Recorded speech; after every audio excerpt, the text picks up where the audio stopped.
We have said always, look forward, never look back. Though to see where we are going, it's worth looking back at the Mccain journey. Harrison Mccain said that he and his 4 brothers would earn their livings in the potato business. Our father was a potato dealer, a farmer. Our grandfather was a farmer. Our great-grandfather was a farmer and a land clearer. He saw a piece of woods, cleared a farm, and started growing potatoes.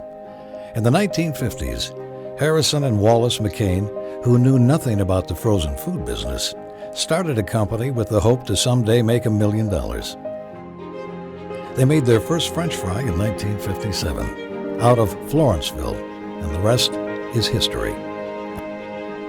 After considering dry cleaning, bottle works, or opening a department store, older brother Bob suggested Wallace and Harrison explore the frozen food business. Bob says they're shipping potatoes over to Caribou, Maine, and they're producing French fries there, and they're also growing peas in New Brunswick and taking them across the border and they're freezing peas. We should look at that. And with that, McCain Foods was founded. By 1957, their first frozen French fry processing plant in Florenceville, New Brunswick, opened for business. It employed 30 people and produced 1,500 pounds of product an hour. McCain's first foray into marketing led to explosive growth and expansion overseas. This growth led to the building of McCain's first overseas plant in Scarborough, England in 1969.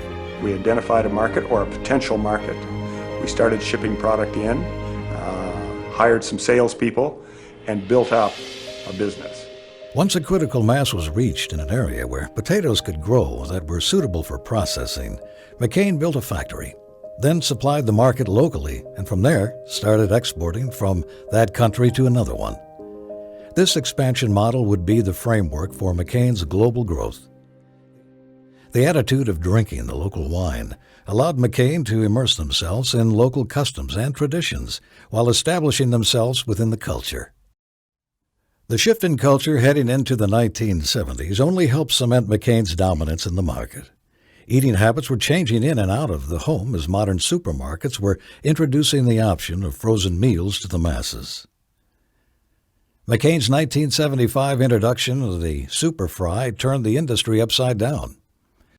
Just have a product that was like deep fat fried without the frying. That's what we need. We had a very small test kitchen here at the time, but I did some work there and came up with a formula, and we called it Super Fries. The rapid expansion of fast food chains, spreading from the U.S. to Canada, Europe, and beyond, fueled the birth of the French fry revolution. Fast food consumers around the globe desired uniformity in their light golden fries despite the differences in the growing seasons from each market and the fact that local potatoes weren't good raw material for French fries. The need for a suitable alternative for the russet Burbank potato led McCain to invest in their agronomy program, a program that became instrumental in the development of the Shepity, Santan, and the Innovator, which is now grown in all European Union countries, as well as Australia, Argentina, and China.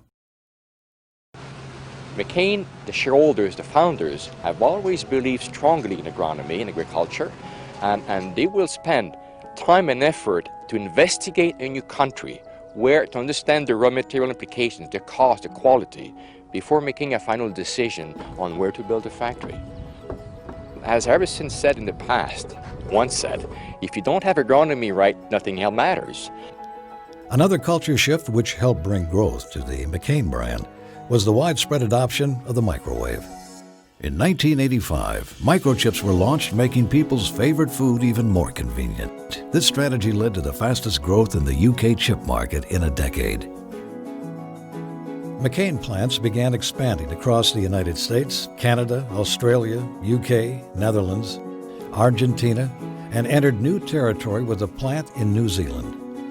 To continue the recipe for success heading into the 90s, McCain continued into new markets with key acquisitions. McCain averaged 1 to 1.5 new factories each year and significant breakthroughs in the U.S. market with French fries, onion rings, and appetizer segments. Heading into the new millennium, McCain was hitting $6 billion in sales and had the ability to produce 1 million pounds of potato products an hour. As such, McCain was named Processor of the Century. This growth was made possible by a rapidly growing population, demanding Western-style fast food and the increased importance of frozen appetizers. Mccain was now on every continent except Antarctica. As 2010 wrapped up, the history of McCain's rapid growth began to slow. In 2011, Dirk Van de Putte joined McCain as president and CEO with an ambitious plan to return McCain to sustainable, profitable growth. The reason why I thought Mccain was a unique opportunity is it was sort of, for me, an unpolished diamond. Very nice on the inside, great products, already a very successful history behind itself, but sort of ready for a renewal, ready for a rethinking of what we're trying to achieve.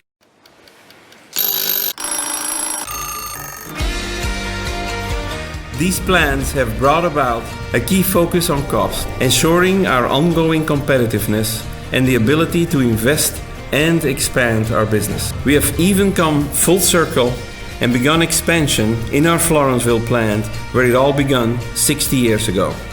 Around the world, we have delivered our plans. You have delivered our plans, resulting in record performances for our company.